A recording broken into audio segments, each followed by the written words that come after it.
दोस्तों जय माता दी। 14 अप्रैल को सूर्य जैसे ही यहाँ से निकल के आपके कर्म भाव में आएंगे कर्क राशि के जातकों, तो फिर आपको विजय तिलक लगने वाला है। आपको ताज मिलेगा। वो ताज सोने का ही हो, कांटों का नहीं हो। इसके लिए हमें कुछ चीज़ें ऐसी हैं जिनसे बचना चाहिए। आपके कैरियर, धन, परिवार, सुख, संपत्ति सबकी बात मैं इस वीडियो में करने वाला हूं और आपको क्या क्या सावधानी बरतनी चाहिए इस पर भी विस्तृत रूप से बात हम करेंगे। तो चलिए, सूर्य तो यहाँ से 14 अप्रैल को आपके कर्म भाव में आ गए और अपनी उच्च राशि में आ गए और ये सूर्य आपके लिए बहुत शुभ होने वाले हैं, क्योंकि पिछले 1 महीने से सूर्य ग्रहण चल रहा था। बहुत समस्याएं थी आपकी, परंतु अब समस्याओं का हटने का समय आ गया है। तो चलिए, सबसे पहले आपके व्यक्तित्व की बात करते हैं। ये है प्रथम भाव, जो आपकी पर्सनालिटी, आपकी सोच और आत्मा की बात बताता है। यहाँ पे मंगल बैठे हुए हैं और ये मंगल नीच के हैं, पर आपको इसलिए डरने की जरूरत नहीं है कि कर्क राशि में जो मंगल महाराज होते हैं, मतलब योग कारक है, तो ये मंगल हर प्रकार से शुभ होंगे। आपके व्यक्तित्व में निखार आएगा, आपकी बात लोग सुनेंगे, परंतु आपको क्रोध के अतिरेक से बचना चाहिए। आपको अंदर एक किलपन टाइप की आएगी, उससे बचना चाहिए। यही है रेमेडी आपके व्यक्तित्व की। अब हम दूसरे भाव पे आ जाते हैं और ये भाव होता है धन का भाव, परिवार का भाव और वाणी का भाव। अब आप देखिए दोस्तों, कितना अच्छा संयोग बन रहा है कि धन भाव के स्वामी सूर्य महाराज 14 अप्रैल से कर्म भाव में आ गए हैं। तो आपका कर्म आपको धन जरूर दिलवाएगा, कोई रोक नहीं सकता। आपकी वाणी में एक ओज होगा। बस अपने परिवारजनों के साथ संबंध अच्छे रखें, ये इस भाव की रेमेडी है। यदि वो कुछ कहते हैं, बहस करते हैं, तो उनसे बहस में नहीं पड़े और बोलें कि आप ठीक हो, तो सब कुछ अच्छा होगा, क्योंकि आपकी वाणी भी निखर के आएगी और लोग आपकी बात सुनेंगे। और कर्म ही धन है, तो आपके कर्म से आपको धन तो प्राप्त होगा ही होगा। हम पराक्रम की बात कर लें, छोटे भाई बहनों की बात कर लें। यहाँ पर केतु महाराज बैठे हैं।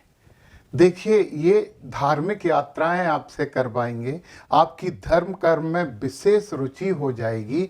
और यदि आप छोटे भाई बहनों से अच्छे संबंध बनाते हैं, तो आपका पराक्रम निखरेगा और आपको नौकरी में और व्यापार में प्रमोशन मिलने की संभावना हो जाएगी। अब हम आते हैं इस भाव में। ये सुख और संपत्ति, वाहनों का भाव है। और देखिए, आप इस भाव के मालिक शुक्र महाराज उच्च के होके आपके भाग्य भाव में बैठेंगे, तो भाग्य में सुख देंगे, भाग्य में संपत्ति देंगे। यानी भाग्य के द्वारा आपको वाहन भी मिल सकता है और संपत्ति भी मिल सकती है। परंतु यहाँ पे ये शुक्र बहुत से दूसरे ग्रहों के साथ बैठे हैं। तो आप एक बात जरूर यहाँ मेरी ध्यान से सुन लीजिए कि यदि आप कोई काम कर रहे हैं भूमि, भवन और वाहन से संबंधित, तो काम को बीच से नहीं छोड़िए। आपको उसी काम में बहुत फायदा होने वाला है। ये बात आप नोट करके लिख लीजिए। अब हम आ जाते हैं 5वें भाव में। पंचम भाव के स्वामी आपके लग्न में बैठे हैं, तो थोड़ा सा बुद्धि का है, बच्चों का घर है, तो थोड़े से वो उद्वेलित जरूर रहेंगे, परंतु वो आपके लिए गर्व का कारण भी बनेंगे। तो ये भाव भी आपके लिए शुभ है। अब हम आ जाते हैं ये रोग, रिपु और ऋण वाले भाग, यानी छठे भाव में। तो गुरु महाराज हैं और ये आपके बैठे हुए शुक्र की राशि में, ज्ञान में। यदि आप बड़े लोगों का, गुरुओं का सम्मान करते हैं, अपने व्यवहार में धार्मिकता लेके आते हैं, दोस्तों विश्वास मानिए कि रोग, रिपु और ऋण तीनों आपके क्रमशः कम होते चले जाएंगे। अब हम 7वें भाव की बात करते हैं और ये जो भाव है वो पार्टनर का भाव है, जीवन साथी का भाव है, ये स्वतंत्र व्यवसाय का भाव है। और इसके स्वामी शनि महाराज हैं जो कि कर्म करवाते हैं।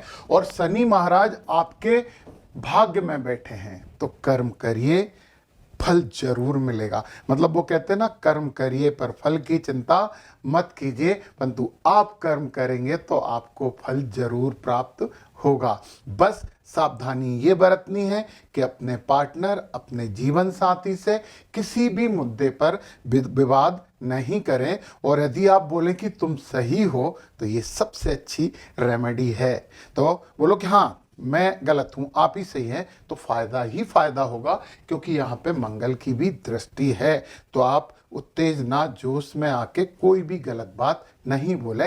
वैसे तो आपकी वाणी अच्छी होने वाली है, प्रभावी होने वाली है, वैसे ही वो आपकी बात मान लेंगे। अब ये वाला आकस्मिक घटनाओं का भाव, पीड़ा का भाव, और एकाएक मिलने वाली संपत्ति का भाव, और एकाएक जाने वाली संपत्ति का भाव, और इसके स्वामी भी शनि महाराज होके आपके भाग्य में बैठे हैं। यदि आप छोटे कर्मचारियों से, छोटे लोगों से अच्छे संबंध रखते हो, उन्हें प्रताड़ित नहीं करते हो, और शनिवार के दिन पीपल के पेड़ के नीचे सरसों का तेल का दीपक लगाते हो, तो ये एकाएक धन लाभ और धनानी का भाव है ना, ये केवल आपके धन लाभ का भाव बन जाएगा।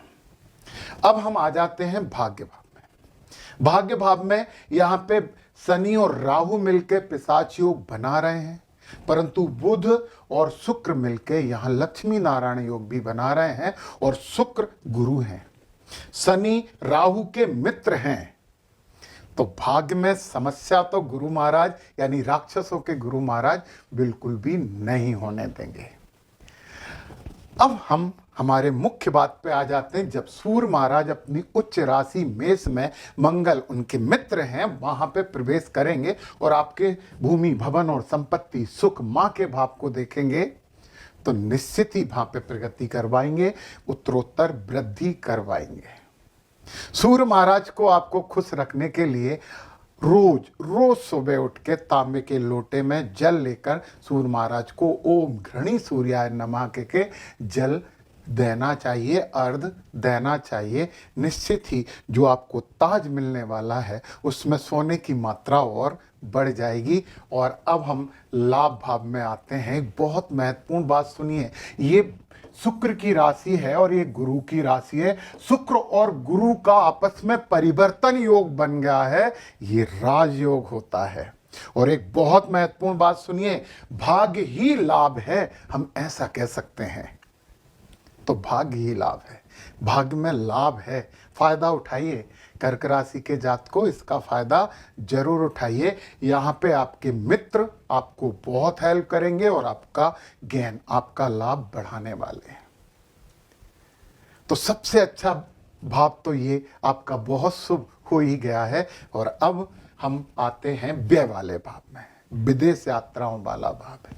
तो यहाँ पे बुध हैं भाग्य में, विदेश यात्राओं और व्यय वाला भाव है, तो विदेश यात्रा की भी तैयारी कर लीजिए, फायदे में रहेंगे, क्योंकि बुध यहाँ पे शुक्र के साथ मिलके बहुत अच्छा योग बना रहे हैं। तो विदेश यात्रा यदि आपको मौका मिल रहा है तो बांध लीजिए सूटकेस, आपको फायदा ही फायदा होगा। बस एक बात जरूर यहाँ पे ध्यान रखिए कि हॉस्पिटल जाकर, गवर्नमेंट हॉस्पिटल जाइए, सरकारी अस्पताल जाइए और कुछ गरीबों को दवाएं दिलवा दीजिए। तो आपको हॉस्पिटल इस भाव में पहुंचा दिया और दवाएं देके आपको फायदा ही फायदा मिल गया, यानी गरीबों को दवाएं बांटिए, तो आपके लिए सभी कुछ शुभ और शुभ है। तो वो जो ताज आपको मिल रहा है, जो विजय तिलक आपको मिल रहा है, इस समय का सदुपयोग कीजिए और भरपूर प्रगति कीजिए। जय माता दी।